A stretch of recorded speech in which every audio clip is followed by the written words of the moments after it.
দীর্ঘদিন যাবৎ পারিবারিকভাবে সাফার করে আসছি। তাকে নিয়ে আমি অনেকবার বসার চেষ্টা করেছি, সমাধানের জন্য কথা বলতে চেয়েছি। তাকে যে সাপোর্ট করে এবং এর যেই সে অপব্যবহার করে, এই বিষয়টা নিয়েও আমার সাধারণদেরকে সচেতন করা আমার উদ্দেশ্য ছিল। আল্লাহ রাব্বুল আলামিন আমাদের সকলের ভুল ত্রুটিগুলো মার্জনা করেন। আমার পারিবারিক যে ইস্যুটি পুরো দেশবাসীর দৃষ্টিগোচর হয়েছে, এর দ্বারা আলেম সমাজকে প্রশ্নবিদ্ধ করা কিংবা দিনকে হে প্রতিপন্ন করা কোশ্চিনকালেও আমার উদ্দেশ্য নয়। অবশেষে আবু তোহা আদনানের স্ত্রী সাবিকুন নাহার লাইভে নয়, এবার কল রেকর্ডের মাধ্যমে সমস্ত কিছু প্রকাশ করলেন এবং সে ক্ষমাও চাইলেন এই বিষয়গুলা নিয়ে। কিন্তু কেনই বা আবু তোহা আদনানের পিছনে সে লেগেছে, আবু তোহা আদনানের বিষয়ে সে কথা বলেছে, সে বিষয়টাও ক্লিয়ার করলেন। তো চলুন সম্পূর্ণ ভিডিওটি দেখি, তারপরে বাকি কথা বলবো ইনশাআল্লাহ। আমার পারিবারিক যে ইস্যুটি পুরো দেশবাসীর দৃষ্টিগোচর হয়েছে, এর দ্বারা আলেম সমাজকে প্রশ্নবিদ্ধ করা কিংবা দিনকে হে প্রতিপন্ন করা কোশ্চিনকালেও আমার উদ্দেশ্য নয়। আমি নিজেও আলেম পরিবার থেকে বিলং করি। আমি আসলে দীর্ঘদিন যাবৎ পারিবারিকভাবে সাফার করে আসছি। তাকে নিয়ে আমি অনেকবার বসার চেষ্টা করেছি, সমাধানের জন্য কথা বলতে চেয়েছি। সে কথা বলারও সে সুযোগটুকু দিত না। সে প্রচন্ড রকম অহংকারী, স্বেচ্ছাচারী, স্বাধীনচেতা মানুষ।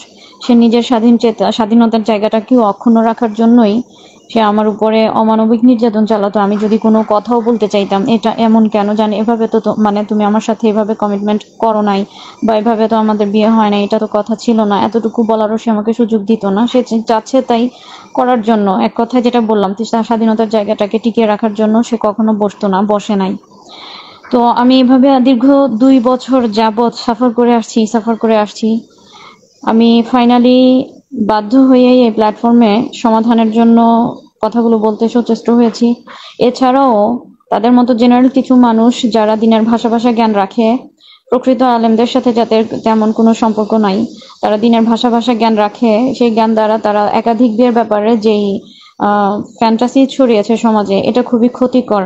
এবং প্লাস আমি যে দেখি, সে তার নানান ফাউন্ডেশনের কার্যক্রমের নামে সে তাকে যে মানুষ ফিনান্সিয়ালি হেল্প করে, এই টাকাটা দিয়েও বা এই হেল্পের জায়গাটা থেকেও সে তার লিপ্সা চরিতার্থ করার জন্য অনেক অ্যাডভান্টেজেস গুলো নিয়ে থাকে, অনেক সুযোগ সুবিধা ব্যবহার করে থাকে নারীদেরকে মন গলানোর ক্ষেত্রে।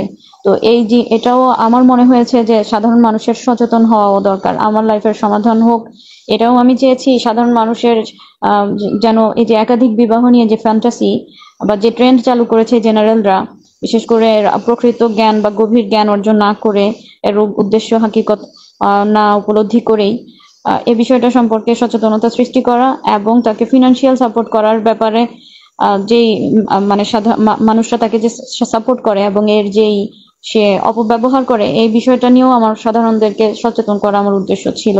আল্লাহ রাব্বুল আলামিন আমাদের সকলের ভুল ত্রুটিগুলো মার্জনা করেন। আল্লাহ রাব্বুল আলামিন আমাদেরকে ক্ষমার দ্বারা সম্মানিত করেন।